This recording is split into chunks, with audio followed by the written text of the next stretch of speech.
જય માતાજી બધાને. આજે આપણે બનાવશું કાઠિયાવાડી ચણાના લોટનું શાક, જે દરેક ઘરમાં બનતું હોય છે, પણ ઘણીવાર શાક લોંદા જેવું બની જાય છે. તો પરફેક્ટ ટેક્સચરથી કઈ રીતે બનાવવું ને એ આપણે જોશું. તો અહીંયા આપણે 2 ટમેટા, 3 ડુંગળી અને 1 લીલું મરચું લઈ લીધું છે, અને એ આપણે ઝીણું ઝીણું સમારી લેશું. શાક બનાવતી વખતે ઘણી નાની નાની વાતોનું ધ્યાન રાખવું પડે છે. ટમેટા ડુંગળી બરાબરથી પકાવવા જોઈએ, મસાલા પકાવવા, અને ચણાના લોટનો ડોયો જે આપણે બનાવીએ છીએ કઠણ ઢેલો કઈ રીતે રાખવો. જો એ બધી વાત તમે બરાબર ધ્યાનથી સમજી લેશો ને તો તમારું શાક પણ એકદમ સરસ, જે જૂનું કાઠિયાવાડી રીતે આપણા વડીલો બનાવતા ને એ રીતનું જ બનશે.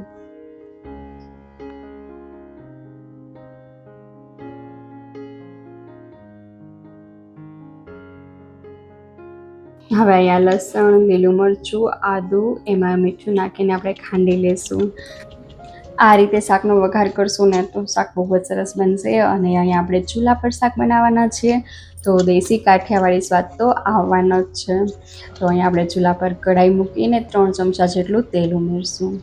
તેલ ગરમ થાય એટલે રાઈ જીરું ઉમેરવાનું છે. અહીંયા રાઈ જીરું બરાબર ફૂટી જાય ત્યારે જ વઘાર કરવાનો.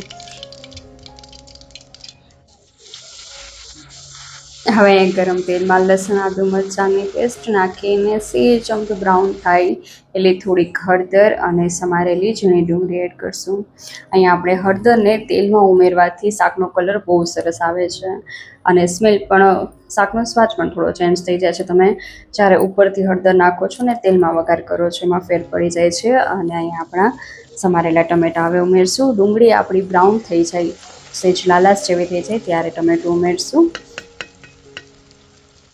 ટમેટા અને ડુંગળીને આપણે મીઠું એડ કરી અને થોડીક વાર માટે પકાવશું. 2 મિનિટ જેવું પકાવશું એટલે ટમેટા આપણા એકદમ સરસ ગળી જશે અને ડુંગળી પણ સરસ નરમ થઈ જશે.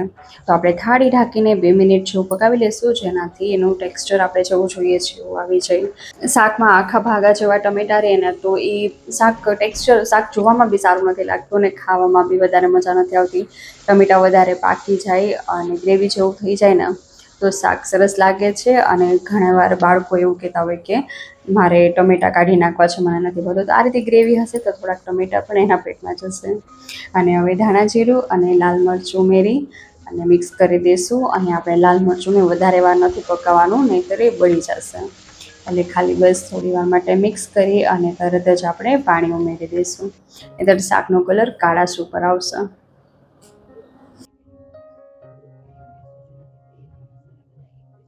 અને હા, આ શાક બનાવતી વખતે પાણીના માપનું ખાસ ધ્યાન રાખવાનું છે. આપણે જો પાણી વધારે પડી જશે ને તો એ તકલીફ થશે કે સાવ બહુ ચણાનો લોટ પાણી વધારે પીશે એટલે લોંદા જેવું વધારે થશે, અને ઓછું એડ કરશું ને તો બી શાક સારું નહીં થાય. એટલે આમાં પાણીના માપનું ખાસ ધ્યાન રાખવાનું હોય છે. અહીંયા હું 5 વ્યક્તિને થાય એટલું શાક બનાવવું છે, એટલે મેં તમને ચણાનો લોટનો બી માપ કહીશ કે કેટલો આપણે લોટ લેવાનો છે. એટલે જો આ રીતે તમે શાક બનાવશો તો નક્કી તમારું શાક સરસ બનશે. તો અહીંયા આપણે 3 ચમચા જેટલો ચણાનો લોટ લીધો છે. અહીંયા જો ઘરે દળેલો લોટ હોય ને તો વધારે સારું, એનાથી ટેસ્ટ વધારે સારો આવે છે. અને હળદર, લાલ મરચું તમે તમારા સ્વાદ મુજબ નાખી શકો કે તમારે ગાંઠિયા કેવા તીખા, મોરા કેવા કરવા છે.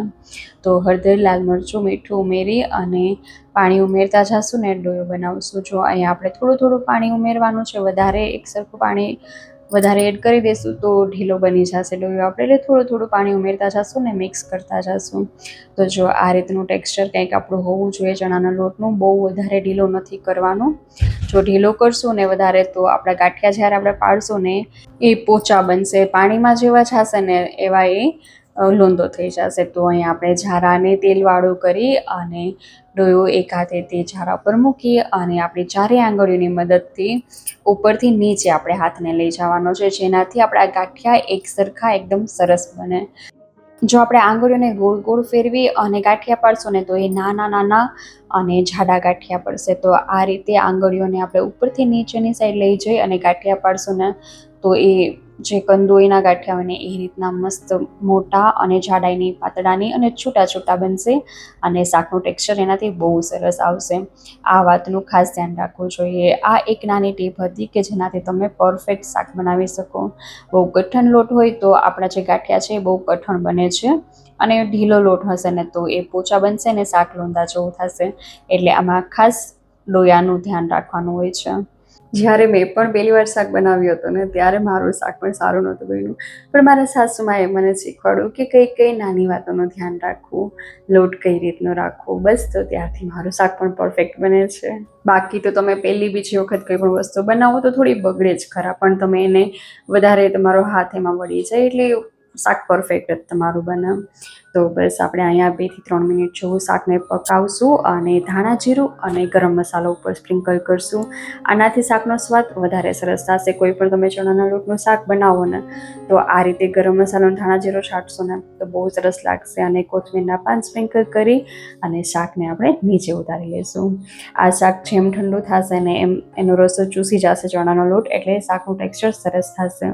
તૈયાર છે આપણું કાઠિયાવાડી ચણાના લોટનું દેશી સ્ટાઇલમાં ડુંગળી ગાંઠિયાનું શાક. આને તમે ખીચડી અને બાજરાના રોટલા સાથે પણ ખાશો તો બહુ સરસ લાગશે, રોટલી સાથે બી સરસ લાગશે, ભાખરી સાથે પણ મજા આવશે ખાવાની. જો તમને કેવું લાગ્યું શાક એ કમેન્ટ સેક્શનમાં લખીને જરૂર કહેજો.